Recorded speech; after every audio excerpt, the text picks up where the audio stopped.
Hello guys, स्वागत है आपका आपके अपने यूट्यूब चैनल द स्ट्रगल पर। तो आज हमें करना है, अगर हम किसी भी कॉम्पिटिटिव एग्जाम के लिए मैथ पढ़ रहे हैं या फिर किसी भी एग्जाम के लिए अगर हम मैथ पढ़ रहे हैं तो मैथ का सबसे पहले बेस देखना है, यानी मैथ में बेसिक क्या क्या हमें पढ़ना है वो चीज़ें हमें सीखनी है। हम क्या करते हैं, हम बेस को पढ़े बिना ही ऊपर के क्वेश्चंस करने लग जाते हैं, जिससे हमें मैथ बहुत हार्ड लगता है और हम कहते हैं कि मैथ यार बहुत हार्ड है, ये नहीं हो पाएगा। लेकिन अगर हम इसके बेस अच्छे से क्लियर कर लेते हैं तो हमें मैथ कठिन नहीं लगता है। आइए इसके बेस क्या है देख लेते हैं। तो हमें क्या देखना है, बेसिक मैथ में क्या क्या होता है ये देखना है। बेसिक मैथ में सबसे पहले अगर हम सबसे पहला स्ट्रक्चर अगर हम कहें तो ये होता है जोड़, घटा, गुणा और भाग। तो जोड़, घटाव, गुणा और भाग हम बचपन से पढ़ते हुए आते हैं, हमें आते भी हैं बहुत सारे, लेकिन अभी भी बहुत लोग ऐसे हैं जिनको नहीं आते हैं।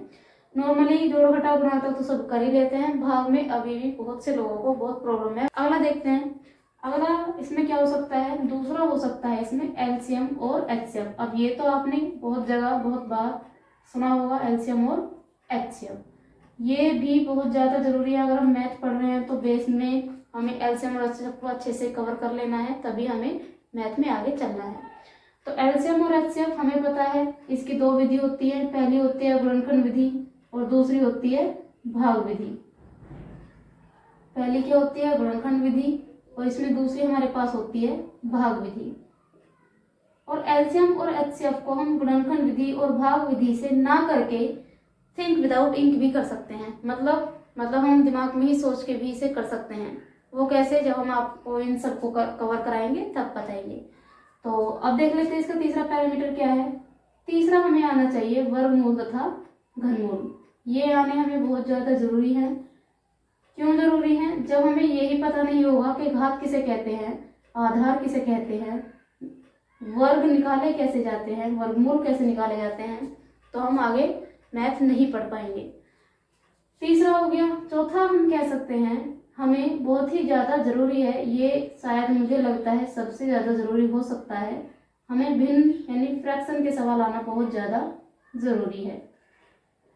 फ्रैक्शन बहुत से लोगों को नहीं आती है, और फ्रैक्शन में भी चार प्रकार के सवाल होते हैं। पहला होता है इसमें जोड़,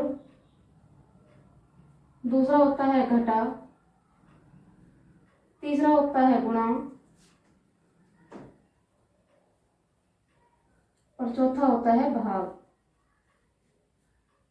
तो जोड़, घटा, गुणा और भाग के सवाल हमारे भिन्न में होते हैं। भिन्न के क्वेश्चंस फाइनली तब सोल्व होते हैं जब हम उसका आंसर लाके उसे सिंपलेस्ट फॉर्म में ले आते हैं, यानी सरलतम रूप में ले आते हैं। तो चौथा ये हो गया। पांचवा बहुत ज्यादा इंपॉर्टेंट एक हमारे पास नियम है, जिसे हम कहते हैं बोर्डमास नियम। बोर्डमास नियम में हर शब्द का अलग अर्थ है और इसके बिना आधी कैलकुलेशन हम मैथ की नहीं कर सकते हैं। बोर्डमास नियम से ही आधी, क्या मुझे तो लगता है कि ज्यादातर इसी से कवर होती है। ठीक है, बोर्डमास नियम आना हमें बहुत ही ज्यादा जरूरी है। तो बोर्डमास नियम आना ही चाहिए, मतलब कंपलसरी है कि आनी चाहिए। वैसे ये सारे ही कंपलसरी हैं, सारे आने चाहिए, लेकिन अगर कैलकुलेशन में देखें तो बोर्डमास नियम जरूर है, बहुत ही ज्यादा जरूरी है कि आपको आना चाहिए। छठा क्या है, छठा हम कह सकते हैं प्रतिशत। प्रतिशत ये एक ऐसा फैक्टर है जो हमें डेली बेस में भी काम आता है। कैसे काम आता है भाई, हम दुकान पर सामान लेने जाएंगे, प्रोडक्ट पर लिखा हुआ है 10% लेस, 10% की छूट है, हमें ये ही निकालने नहीं आता कि 10% कैसे निकालते हैं, तो हम क्या छूट लेंगे, दुकानदार हमें भेज देगा ऐसे ही। और नॉर्मली हम देखते भी नहीं है, इन सब चीज़ों पर हम गौर भी नहीं देते हैं, चीज़ों पर ध्यान देना चाहिए। तो ये मैथ में तो ज़रूरी है ही, हमारी डेली बेस की लाइफ में भी बहुत ज़्यादा ज़रूरी है।